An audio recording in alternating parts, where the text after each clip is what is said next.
নমস্কার বন্ধুরা, আমি সুমিতা রান্নাঘর থেকে বলছি। দেখুন, আজকে আমি একটুখানি এই পটল দেখছেন, এই পটলকে আমি কেটে পরিষ্কার করে নিয়েছি। ভেতরটা সমস্ত কটা পটলকে পরিষ্কার করে নিয়েছি। আর আমি দেখুন একটু মুসুরির ডাল ভিজিয়েছিলাম। মুসুরির ডালের মধ্যে লঙ্কা, কাঁচা লঙ্কা আর একটু রসুন, নুন দিয়ে এটা আমি পিষে নিয়েছি। এবার এটা এর মধ্যে ভরে আমি ভাজবো। তো কিরম করে কি করব আপনাদেরকে আমি একটু দেখাই।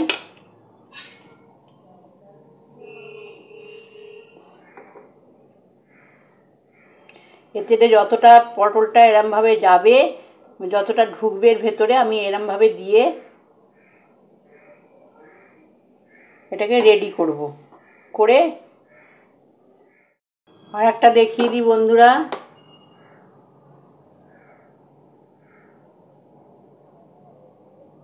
এটা শুকনো ভাত দিয়ে খেতে খুব ভালো লাগবে। রুটি দিয়ে, ভাত দিয়ে, যেটা দিয়ে খান না কেন আপনাদের খুব ভালো লাগবে।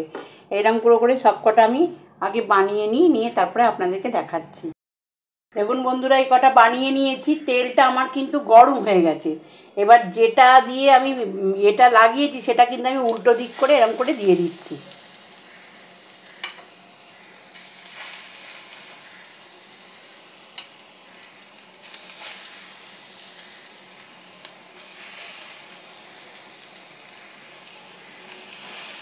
এগুলো ভেজে আমি ফেরত আসছি।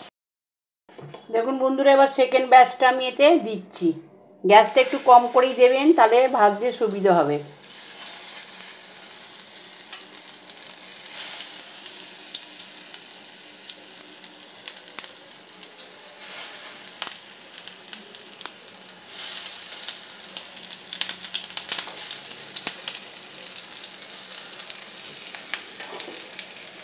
প্রথম ব্যাচটা ভাজা হয়ে গেছে, সেকেন্ড ব্যাচটা ভেজে ফেরত আসছি।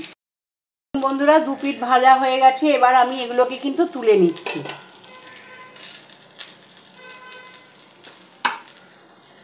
দু পিঠ ভাজা হয়ে গেছে, দেখুন সব দিকটাই ভালো করে সুন্দর করে ভাজা হয়েছে। এই যে ভাজা হয়ে গেছে দু পিঠ, আমি এগুলোকে এবার তুলে নিলাম।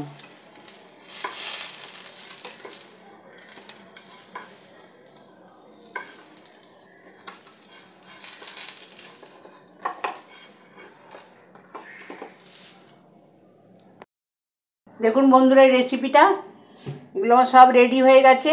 এই রেসিপিটা যদি আপনাদের ভালো লেগে থাকে, আপনারা আমার সাবস্ক্রাইব করবেন, সাইডে থাকা বেলটা দাবিয়ে দেবেন, লাইক করবেন, শেয়ার করবেন, কমেন্টে অতি অবশ্যই লিখবেন। আমি আপনাদের সুমিত্রার রান্নাঘর থেকেই বললাম।